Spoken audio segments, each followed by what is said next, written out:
Is 718 here, Big 550 KTRS. In the 1990s, 1994, there was the Rwandan Genocide, and you know just enough about it to be dangerous. It was one of the worst genocides the world has ever seen. Never got a lot of attention, but our next guest lived through it. Alex, welcome to Big 550 KTRS. So much for having me this morning. Say your last name for me. My last name is Senjimana. Senjimana. Yeah. Okay. How old were you in 1994?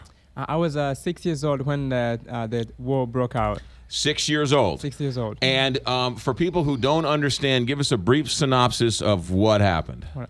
So now, April 6, 1994, the Rwandan president is assassinated, and the two tribes, the dominating tribe, the Hutus and the Tutsis, there was a battle, hatred that was created between the Hutus and the Tutsis. So the Hutus went on to be more kind of workmen, and Tutsis were more to be more classy. And so they created tensions between those two tribes. And over time, the Hutus wanted to kill the Tutsis just because they were different people. They wanted to destroy them. They wanted to wipe them off the face of the earth. Yeah, and but they were the same people, same Rwandan, same your neighbors who we grew up with. Yeah. And unfortunately, the Tutsis were your family. That's right. How many people? What number? In about 100 days, about 1 million people lost their lives. Over 400,000 orphans were left by this war all over the country. And the world didn't know about it? Turned and looked the other way? What happened? The world really didn't know what was going on, and by the time the world was coming to respond, it was already too late, because it started April 6, 1994 to July 4th, and within that time, a lot of so many decisions were taking long to be made, right? And that's why a lot of people were killed in such a short time. You're here because there's a film. That's right. Tell us about the film, and where. First of all, when is it showing, and how do we get tickets? There's a film that was made about my testimony. We're going to be showing it at First Baptist Church in Ferguson, and I'm going to be sharing more about what happened in my life during the war. And you can come. It's a free show. And it's free and open this Saturday. This Saturday at the First Baptist Church in Ferguson. Yeah, First Baptist Church in Ferguson at 2 to 4 p.m. Starting at 2 o'clock. Yes, is there a website where people can find out more? SamaritansPurse.org. You can go on there and find the whole story. SamaritansPurse.org. Yeah. And of course, but just go to First Baptist Church, Ferguson, 2 o'clock on Saturday. What do you remember? You were 6 years old. You remember all of it. All of it. And I lived it. And as a 6-year-old watching this happen, I was living with my grandmother in this little village. And when it broke out, it was literally that morning on April 7th that militias came, and they would attack our family because we're Tutsis. And my grandmother and my uncle were both killed during that time. And I would run from place to place, from family to family.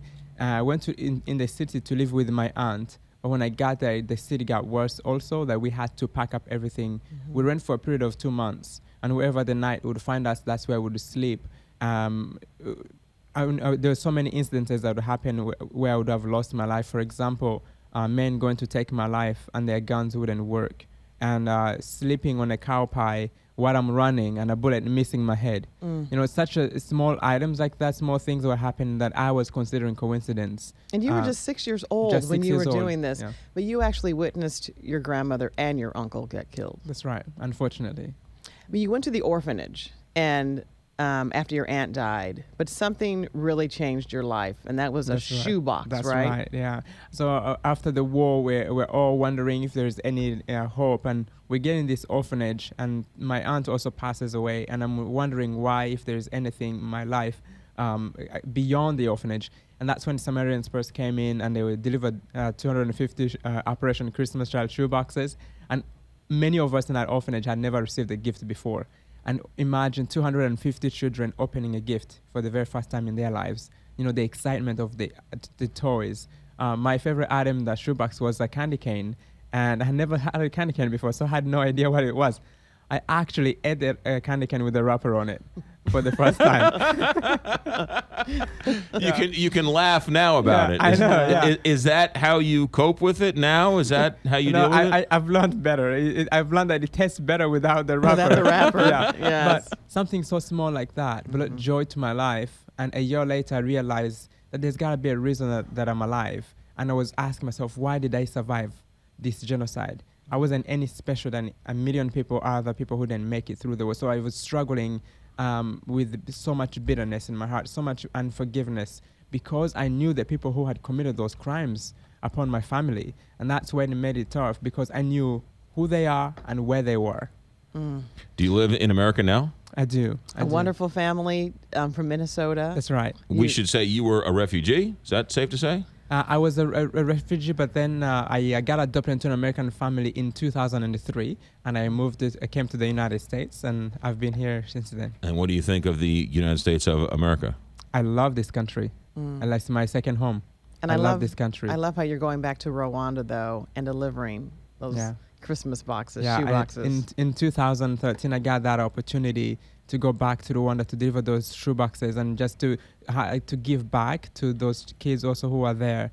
But in these years of 12-year prayer that I started to pray in 1999 all the way to 2013, it was a prayer, Lord, help me heal to the point where I can sit with the person who had caused me the most pain.